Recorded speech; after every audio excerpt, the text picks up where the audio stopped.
Welcome back to SP English Talk. Alright, let's start with our first point. Today we're talking about why hobbies are such an important topic in real English conversations. Emma, when people meet for the first time, one common question is about hobbies. Yes, because hobbies are a safe and friendly topic. They don't create pressure. When you talk about hobbies, you are sharing something personal, but not too private. So it helps people relax. Exactly. Many English learners feel nervous because they think too much about grammar. But when they talk about hobbies, the focus shifts from language to feelings. That makes speaking easier. Yes. Even simple hobbies like listening to music, walking, or watching movies work perfectly. Your hobby doesn't need to sound impressive. That's an important point. The goal is connection, not perfection. When you talk about what you enjoy, your voice sounds more natural. And confidence slowly builds. Also, hobbies help start conversations with new people. They help break the ice and remove awkward silence. So hobbies are not just topics. They are tools to communicate better. Now a quick question for you. Pause the video and answer honestly. Do you feel more confident talking about hobbies than other topics? Yes or no? Emma just used the idiom, break the ice. Break the ice means starting a conversation and making people feel comfortable. Example sentence. Talking about hobbies helps break the ice in new English conversations. Alright, let's move to point number 2. This topic is very important. How to start talking about your hobbies in English. Emma, many learners tell me they know their hobbies, but they don't know how to start the sentence. Yes, that's a very common problem. People get stuck at the beginning. They think the first sentence must be perfect. But actually, it doesn't. Exactly. Starting is simple if you use natural questions. For example, you can say, in my free time I like, or one of my hobbies is, These are easy structures. yes, and they sound natural in daily conversation. Another good way is answering a question directly. Like when someone asks about your free time. Right. You don't need long answers. 1 or 2 sentences are enough. Many learners hesitate because they overthink. And overthinking creates fear. When you stop worrying about mistakes, speaking becomes easier. So the focus should be on starting, not on perfection. Yes. Once you start, the rest becomes easier. Starting the conversation is the hardest step. Now be honest. Do you hesitate before starting a sentence about your hobbies? Yes or no? Emma used the idiom, get the ball rolling. Get the ball rolling means to start something. Example sentence. Simple sentences help get the ball rolling in English conversations. Alright, let's move to point number 3. Now we'll talk about how to explain your hobby clearly and simply without confusion. Emma, many learners can name their hobby, but they struggle to explain it. Yes, that happens a lot. People say, I like music, and then stop. But explaining a hobby doesn't mean giving a long speech. So what should they do? Use a simple structure. What you do, how often you do it, and why you like it. That sounds manageable. For example, I enjoy reading books. I usually read at night because it helps me relax. That's clear and natural. Exactly. You don't need difficult vocabulary. Short sentences are powerful. Many learners worry they will sound boring. But clarity is more important than sounding smart. When you explain things clearly, people understand you better. and understanding builds confidence. Yes. Also, speaking slowly helps. There's no rush in real conversations. So simple words, clear structure, calm speed. That's the key to explaining hobbies well. Quick question for you. When you talk about your hobbies, do you try to use big words? Yes or no? Emma used the idiom, keep it simple. Keep it simple means not making things complicated. Example sentence.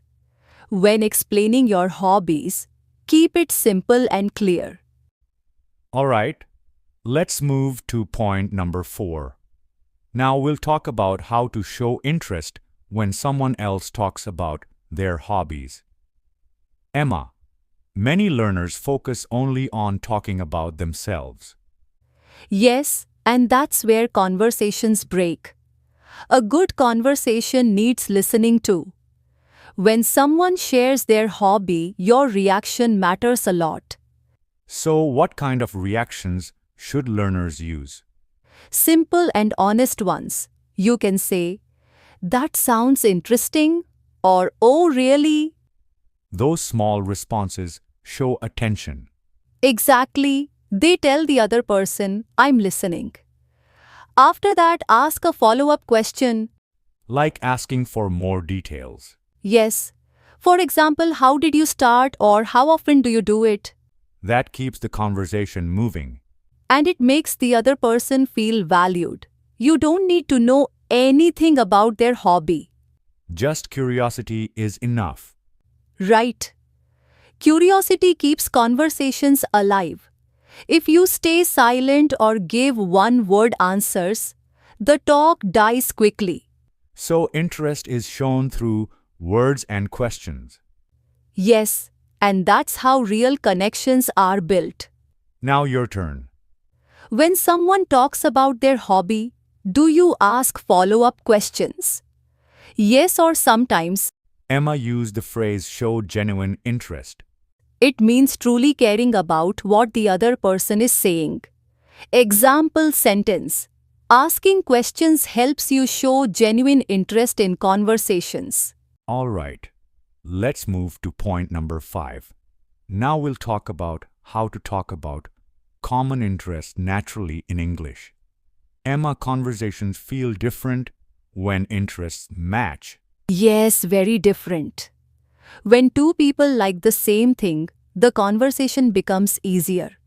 There is less pressure and more excitement. So, how should learners react when they find a common interest? First, say it clearly. You can say I like that too, or I'm into that as well. Exactly. That immediately builds connection. After that, you can share a small experience.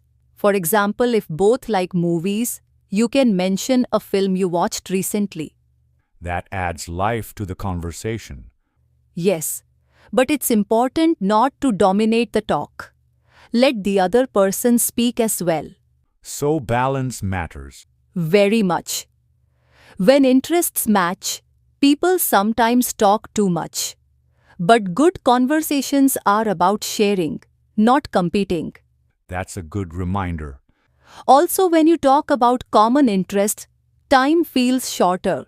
You don't notice the minutes passing. Because you're enjoying the moment. Exactly. That's when English feels natural, not forced. Quick question for you. Do you feel more confident when you talk about shared interests? Emma used the idiom on the same wavelength. On the same wavelength means thinking or liking similar things.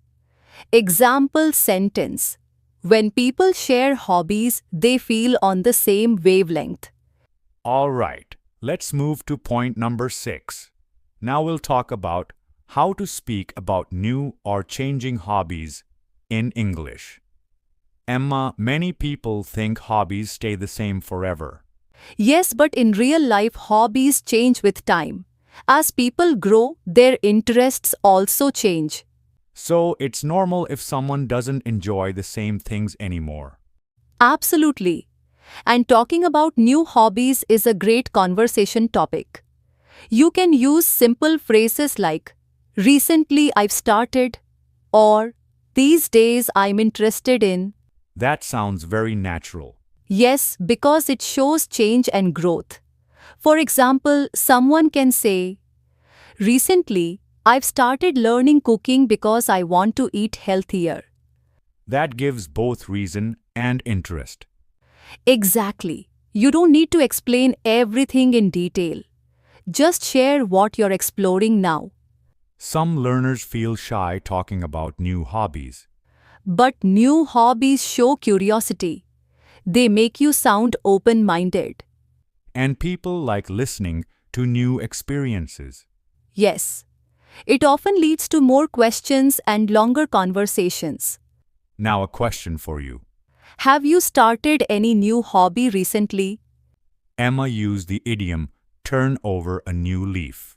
It means starting something new or making a fresh change. Example sentence. Learning a new hobby helps you turn over a new leaf in life. All right, let's move to point number 7. Now we'll talk about how to speak about hobbies you want to try in the future. Emma, not everyone has a hobby they are doing right now. Yes, and that's completely okay. Talking about future hobbies is very natural. It shows curiosity and interest in learning new things. So how can learners talk about this in simple English? They can use easy sentences like, I want to try, or I would like to learn. For example, I want to try painting. I would like to learn swimming. That sounds very clear. Yes, you don't need to give long explanations. You can also add a small reason, like go because it looks relaxing or because it's good for health. That makes the answer more complete. Exactly. Future hobbies also make conversations positive. They show that you are open to new experiences. Some learners feel scared to try new hobbies. That's normal. But trying new things helps personal growth. And it also gives you more topics to talk about. Yes. The more experiences you have, the easier conversations become. Now your turn. Is there any hobby you want to try in the future? Emma used the idiom step out of your comfort zone. It means doing something new that feels a little scary. Example sentence. Trying a new hobby helps you step out of your comfort zone. All right, let's move to point number 8. Now we'll talk about how to talk about your hobbies at work or at school. Emma, many learners feel confused about this. Yes, because work and school are more formal places. People often think they should not talk about personal things there. But hobbies still come up in conversations. Exactly. During breaks, group discussions, or casual talks, hobbies are very common. The key is to keep it simple and respectful. So, no long stories. Yes. At work or school, short answers work better. For example, in my free time I like reading, or I enjoy playing badminton on weekends. That sounds polite and professional. Right. You don't need to share every detail. Also, it's good to choose safe hobbies. What do you mean by safe hobbies? Things like sports, music, fitness, or books. Avoid topics that can create arguments. So, hobbies help build friendly relations. Yes, they make the environment more relaxed. But you should always read the situation. Meaning, If people look busy, keep it short. that's practical advice. Now, a question for you. Do you talk about your hobbies at work or school? Yes or no? Emma used the phrase keep it professional. It means behaving in a polite and respectful way. Example sentence. At work, it's important to keep hobby conversations professional. All right, let's move to point number 9. This topic is very important. What to say when you don't have a clear hobby. Emma, many learners say, I don't have any hobby, and then feel stuck. Yes, and that's completely normal. Not everyone has a fixed hobby.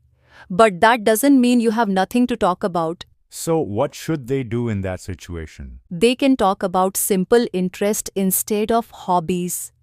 For example, listening to music, watching videos, walking, or spending time with family. Those are everyday activities. Exactly. You can say, in my free time, I usually listen to music, or I like watching short videos to relax. That still counts as a conversation. Yes, a hobby doesn't need to be special or impressive. Simple interests show your lifestyle. Some learners feel embarrassed about this. They shouldn't. Everyone spends free time differently. What matters is honesty. So, there's no pressure to invent something. Absolutely not. Just be real. When you speak honestly, your English sounds more natural. And people relate to that. Yes. Many listeners will think, I do that too. Now, your turn. Do you sometimes feel you don't have a clear hobby? Emma used the idiom no big deal. No big deal means something is not a serious problem. Example sentence. Not having a clear hobby is no big deal in conversations. All right, let's move to our final point. Number 10. This is very important. Practicing talking about hobbies every day.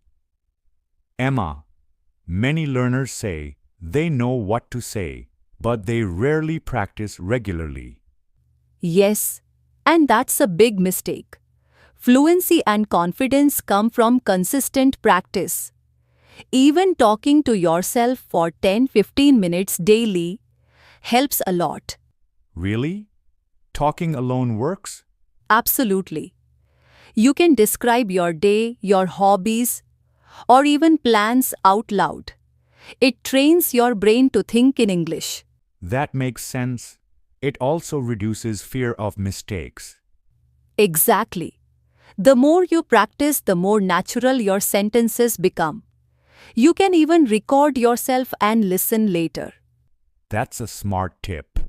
Yes, it helps you notice small mistakes and improve gradually. Also, practicing daily builds a habit. Consistency is the key. Right. Fluency is not instant, it's a process. And 10-15 minutes every day is better than 1 hour once a week. Now, a question for you. Will you start practicing talking about your hobbies from today?